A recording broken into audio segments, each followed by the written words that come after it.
بغض علی سے تھا، ظاہر ابو طالب پہ کیا آئے، ہے۔ یہ علی کا بغض، علی سے کیا بغض تھا ان لوگوں کو؟ اس لیے کہ علی نے اسلام پھیلایا تھا اور ان کے بتوں کو پاش پاش کیا تھا، جی، بت شکن تھا علی۔ ان کے بتوں کو بھی، ان کے پہلوانوں کو بھی علی نے قتل کیا تھا۔ وہ جو نفاق تھا جی، وہ یہاں اس شکل میں ظاہر اس ہو شکل رہا میں، ہے نا۔ ہم نے جو ہم پچھلے 2 پوڈ کاسٹ میں آپ کچھ موارد کو رکھ رہے ہیں، ہم کہہ رہے ہیں ان موارد سے پتہ چلتا ہے، صرف آپ اس جگہ کے نہ کہیں، اس سے پتہ چلتا ہے کہ اس کا راوی کون ہے۔ اس کا راوی، اس روایت سے آ، عدم ایمان ابو طالب ثابت نہیں ہوتا ہے، اس سے کچھ اور ثابت کچھ ہوتا اور ہے۔ ثابت ہو، ہاں، اب بالکل صحیح، ہاں، اس سے یہ ثابت ہو رہا ہے۔ جی، دیکھیے، جو شخص آج تک بھی جتنے لوگ کلمہ پڑھ رہے ہیں، قیامت تک بھی جتنے لوگ کلمہ پڑھ رہے ہیں، وہ سب احسان مند ہیں، ان سب پر قرض ہے حضرت ابو طالب۔ بے شک، یہ سارے کلمے در بالکل، حقیقت ابو طالب کا کلمہ ہے۔ آپ نے رسول کی حفاظت کی ہے اور یہ کلمے سے بڑھ کر ہے۔ کلمے سے بڑھ کر، مثلا آپ اول تو یہ نہیں ہے کہ کلمہ نہیں پڑھا، یہ نہیں ہے، میں نہیں کہہ رہا ہوں کہ کلمہ نہیں پڑھا پھر بھی مسلمان تھے۔ کلمہ تو بہت چھوٹی سی چیز ہے، کلمہ پڑھیں اور پھر رسول پہ قاتلانہ حملہ کریں، وہ مسلمان۔ وہ مسلمان، صحیح کیا، کلمہ پڑھیں اور بھاگ جائیں، بھاگ جائے، وہ مسلمان۔ وہ مسلمان، کلمہ پڑھیں اور رسول کے خلاف سازش کریں، وہ مسلمان۔ وہ مسلمان، کلمہ پڑھیں اور رسول کی اولاد کو قتل کریں، وہ مسلمان۔ کلمہ پڑھیں اور رسول کی بیٹیوں کو قیدی بنائیں، وہ مسلمان۔ اور جس نے کلمہ پڑھوایا ساری دنیا کو، سبحان اللہ،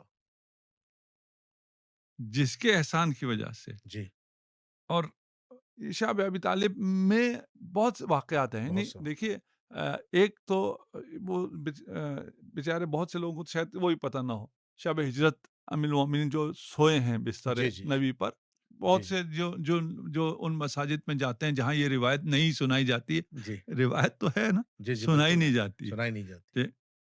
یہ صرف یہ پہلا نہیں تھا، اس کی تربیت بھی حضرت ابو طالب نے دی تھی شعب ابی طالب میں۔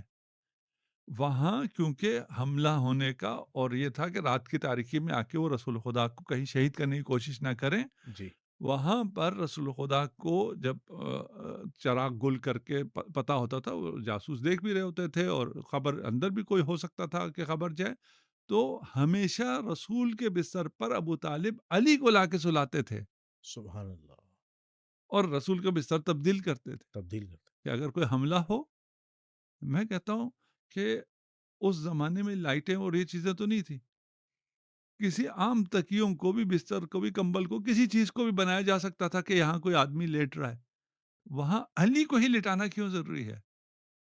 بالکل صحیح، یعنی وہ ابو طالب جو اپنی اور اپنی آل کی جان قربان کر رہا ہے، ہر آن رسول خدا صلی اللہ علیہ وآلہ وسلم پر وہ ایمان کے بغیر کر رہا سبحان اللہ، اسے کہتے ہے۔ ہیں حفاظت رسالت، ہاں، سبحان یعنی اللہ، اولیاء اللہ میں سے ہے، ہاں، ایمان پہنچا ہی ابو طالب اور ابو طالب جیسے آبا و اجداد نبیس کی وجہ سے ہے۔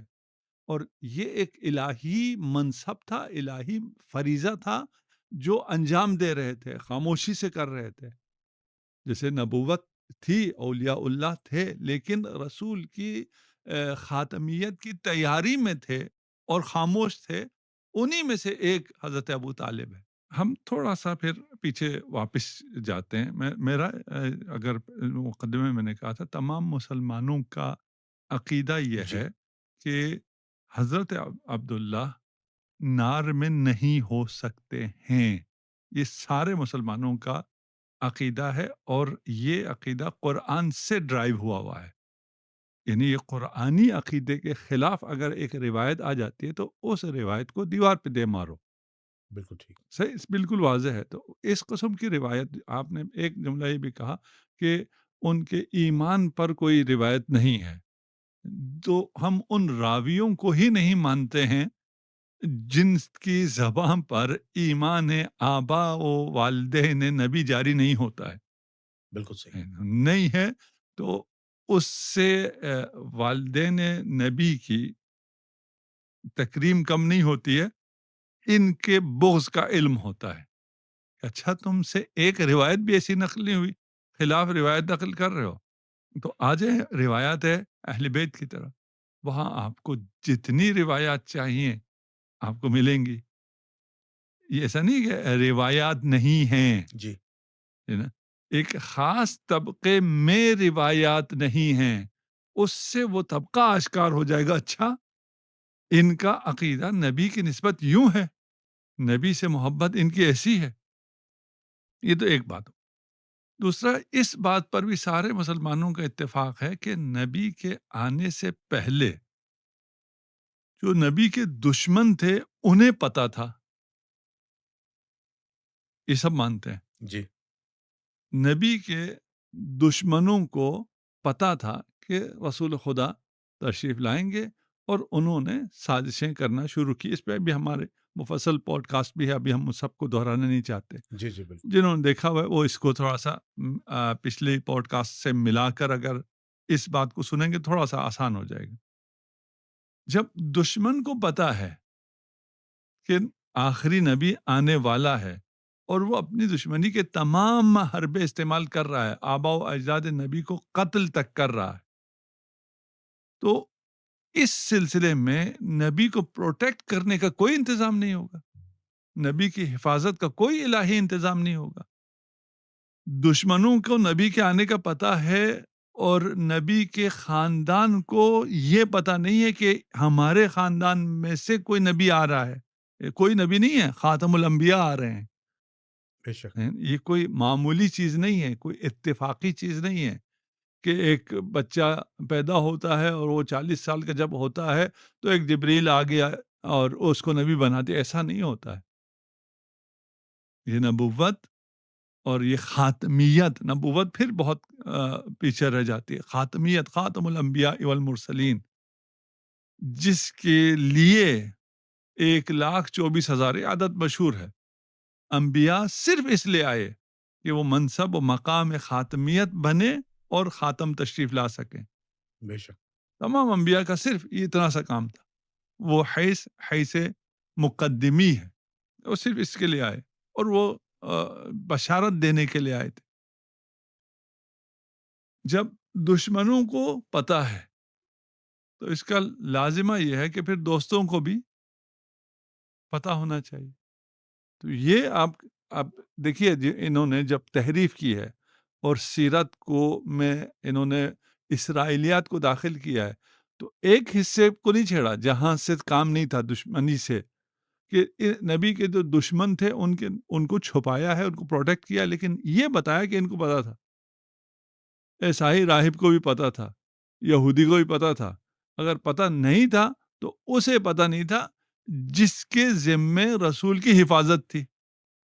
بالکل صحیح، یہ کیسے ہو سکتا ہے؟ بالکل صحیح، اور پھر جو بنی اسرائیل میں انبیاء چلے ہیں اور بنی اسماعیل میں انبیاء نہیں آئے ہیں، یہ بھی تھوڑا سمجھنے کی جی، بات ہے کہ یہ دو سٹریم چلی ہے حضرت ابراہیم کے بعد، ایک سٹریم میں انبیاء آئے ہیں اور ایک سٹریم میں انبیاء نہیں آئے ہیں۔ نہیں ہے، تو یہ کیوں نہیں آئے؟ اور اس سٹریم میں انبیاء نہیں آئے جس سٹریم میں خاتم الانبیاء کو آنا ہے،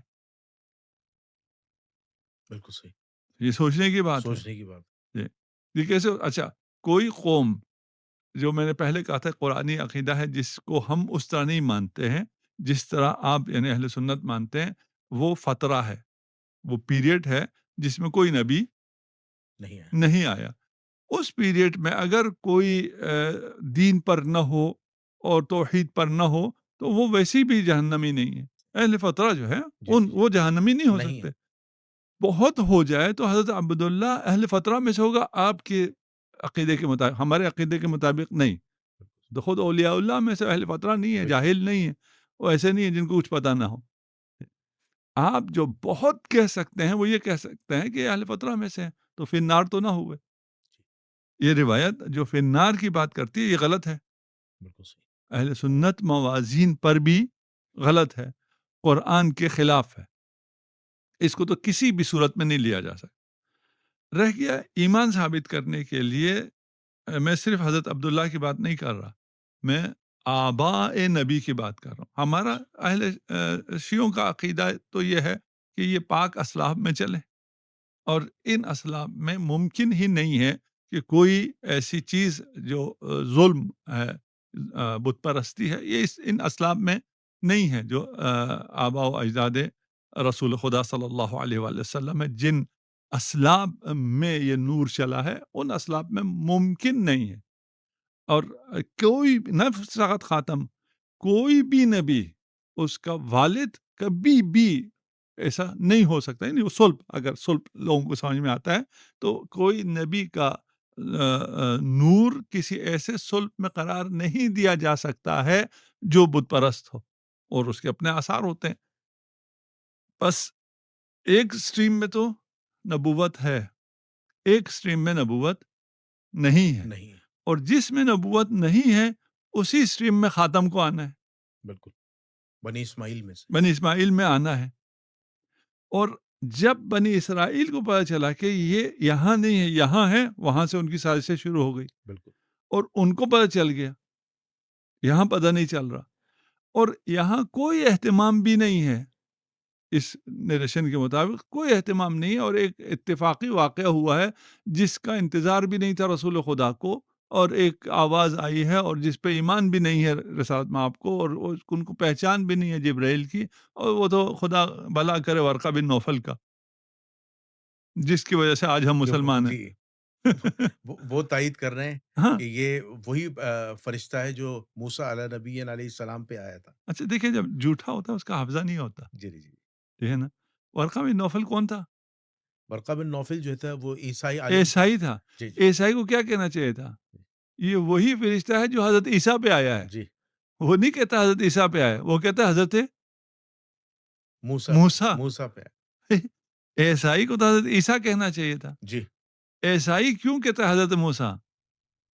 اس لیے کہ وہ بنانے والا حضرت موسیٰ والا تھا، بالکل، یہودی تھا، بالکل صحیح، بالکل آپ صحیح یہ کہہ رہے اسرائیلیات ہے، ہیں، ہے اسرائیلیات، نا؟ تو ایسا نہیں ہوا ہے، اتفاق نہیں ہے۔ ایمان پر آپ کو جتنی روایات چاہیے۔ اچھا، اب یہ اگر میری اس بات پر ہوں کہ دو سٹریمز ہیں، دونوں سٹریم میں نبوت چل رہی ہے حضرت ابراہیم کے بعد، اس میں پھر ایک سٹریم میں چل رہی ہے، ایک میں نہیں چل رہی ہے۔ اس کی وجہ یہ ہے کہ نبوت دونوں سٹریم میں چلی ہے، دونوں سٹریم میں اللہ کے ولی رہے ہیں، ایک میں آشکار رہی ہے، ایک میں پنہان رہی ہے۔ پنہان کیوں رہی ہے؟ اس لیے کہ حفاظت کرنی تھی جناب خاتم کی، بے شک، پہچان نہ سکیں پہچان نہ سکے، کہ وہ اولیاء اللہ اور وہ اسلاف کون سے ہیں، تاکہ دشمن اس صلب کو اس طرح نقصان نہ پہنچا سکے، اور اس نبوت کی خاتمیت کی تیاری کے لیے یہ خاموشی تھی، یہ خاموشی تھی، یہ جو خاموشی تھی یہ ایک تیاری کے لیے تھی۔ تو تمام اجداد و نبی جن اسلاف میں، تمام سے مراد جن اسلاف میں چلیں، یہ مجھے اس کا بھی احساس ہوتا ہے کہ لوگوں کو باتیں سمجھ میں نہیں آئیں گی اور کچھ مثالیں پیش کرنا شروع کریں گے کہ وہ بھی تو تھے، یہ بھی تو تھے۔ ہم اسلاف کی بات کر رہے ہیں، جن اسلاف میں یہ نور چلا ہے وہاں یقیناً ایمان تھا، ایمان لوگوں نے لیا ہی اس گھرانے سے بے شک، ہے۔ یہ کہنا کہ ہمیں ادھر ایمان پر کوئی روایت نہیں ملتی ہے، تم غلط جگہ کھڑے ہو۔ جہاں روایت نہیں ملتی ہے اس سے، یعنی حضرت عبداللہ یا حضرت آمنہ سلام اللہ علیہ، ان کی ایمان یا ان کے درجے میں کمی نہیں ہوتی ہے، یہ آیا ہوتے ہیں جو ان کے فضائل بیان نہیں کرتے ہیں۔ بالکل صحیح، ہے۔ ابھی مثلا آپ دیکھ لیجئے امیر المومنین علی ابن ابی طالب کے کتنے فضائل موجود ہیں سنی شیعہ سارے کتابوں میں، بالکل، شیعہ کتابوں میں فی الحال چھوڑ دیں، سنی اہل سنت روایات میں جس صحابی کے سب سے زیادہ فضائل کمیت میں بھی نقل ہوئے ہیں وہ امیر المومنین ہیں بے شک، احادیث میں، اور جو کیفیت ہے اس میں تو کوئی امیر المومنین کا ہمسر ہو جی، سکتا ہی نہیں ہے۔ بالکل، اس کے باوجود آپ اگر کسی مسجد میں جائیں جہاں کے جمعے کے خطبے میں، بیانات میں کبھی بھی امیر المومنین کی کوئی بھی فضیلت بیان نہ ہو تو آپ کیا کہیں گے؟ کہ ہم تو مسجد جاتے رہے ہیں، ہم نے کبھی علی بالکل، کی فضیلت میں تو کوئی حدیث سنی ہی نہیں، ہم تو باقی سنتے رہے ہیں۔ اس سے کیا ثابت ہوگا؟ اس سے اس کا بغض ثابت ہوگا، منافق ہونا ثابت بالکل، ہوگا۔